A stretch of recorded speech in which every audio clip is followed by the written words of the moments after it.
Hi all, എല്ലാവരും സുഖമായിട്ടിരിക്കുമെന്ന് വിശ്വസിക്കുന്നു. ഇന്നൊരു അൺബോക്സിംഗ് ആണ് പൊട്ടിയാവുക. അപ്പോൾ ഇത് കംപ്ലീറ്റ്ലി കിച്ചണിൽ ആവശ്യമുള്ളൊരു സാധനമാണ്. അതുപോലെ ഈ PGയിൽ നിൽക്കുന്ന ആൾക്കാർക്ക് വളരെ യൂസ്ഫുൾ ആയിട്ടുള്ളൊരു സംഭവം തന്നെയാണ് ഇത്. ഒരു 3 സ്റ്റോറി വരുന്ന പ്ലാസ്റ്റിക്കിൻ്റെ ഒരു റാക്കാണ്. അതിൻ്റെ ഉള്ളിൽ തന്നെ അതിൻ്റെ കാലുണ്ടല്ലോ ഫിറ്റ് ചെയ്യാനുള്ള, അതൊക്കെ അതിൻ്റെ ഉള്ളിൽ തന്നെ ഉണ്ട്. അത് പിന്നെ ഇല്ലാതിരിക്കില്ലല്ലോ. പിന്നെ ഇത് 3 തട്ടാണ് വരിക. അതുകൊണ്ട് തന്നെ റെക്റ്റാങ്കുലർ ഷേപ്പ് ഉള്ളതാണ് ഞാൻ ഓർഡർ ചെയ്തിട്ടുള്ളത്. കുറേ സാധനങ്ങൾ എന്നാലും വെക്കാൻ പറ്റുള്ളൂ. ഗ്രേ കളറാണ്, പല ടൈപ്പ് കളേഴ്സ് വേറെയുണ്ട്. പിന്നെ ഇതിൻ്റെ ഫിറ്റിങ്സ് എന്ന് വരുമ്പോൾ വളരെ സിമ്പിളാണിത്. അതിൻ്റെ താഴ്ഭാഗമാണ് സ്റ്റാൻഡ്. ഇതൊക്കെ കണ്ടിട്ട് നൂറ് ഇപ്പോൾ എന്തായി ചെയ്ത് കൂട്ടണമെന്ന് ആലോചിച്ചിരിക്കുന്നുണ്ട്. അപ്പോൾ നമ്മൾ ഫിറ്റ് ചെയ്ത് കഴിഞ്ഞാൽ എങ്ങനെയാണ് ഇതിൻ്റെ ഫുൾ സ്ട്രക്ചർ വരിക.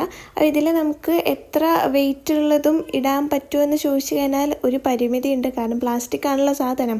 പക്ഷേ കുറേ സാധനങ്ങൾ ഇതിൻ്റെ ഉള്ളിൽ കൊള്ളും. ലിങ്ക് താഴെ കൊടുത്തിട്ടുണ്ട്. അപ്പോൾ ഓക്കെ, ബൈ.